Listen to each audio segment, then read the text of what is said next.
समाजातील प्रत्येक घटकाच्या न्याय हक्कासाठी सदैव तत्पर नंदनगरी न्यूज, सत्य व न्यायाचा स्रोत। आपल्या जिल्ह्यातील प्रत्येक क्षणाची बातमी बघत रहा आपल्या नंदनगरी न्यूजवर आणि रहा अपडेट। भाजपात गेलेले पदाधिकारी पुन्हा शिवसेनेत घरवापसी।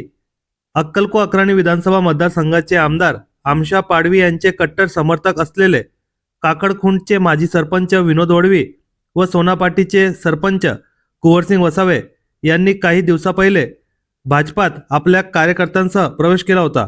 मात्र त्यांची पुन्हा घरवापसी केली असून कोयलीवीर येथे अक्कलकोट अक्राणी विधानसभा मतदारसंघाचे आमदार आमशा पाडवी यांच्या उपस्थितीत शिवसेना शिंदे गटात पुन्हा पक्षप्रवेश करण्यात आला आहे।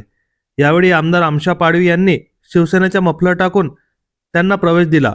तसेच त्यांच्यासह त्यांच्या शेकडो कार्यकर्त्यांनी देखील शिवसेनेत प्रवेश केला आहे। यामुळे अक्कलकोट विधानसभेत भाजपाला मोठा फटका बसला आहे। तसेच विनोद वडवी व कुंवरसिंग वसावे यांच्या पुन्हा शिवसेनेत प्रवेश झाल्याने शिवसेनेची ताकद अक्कलकोट विधानसभेत वाढली असल्याचे बोलले जात आहे।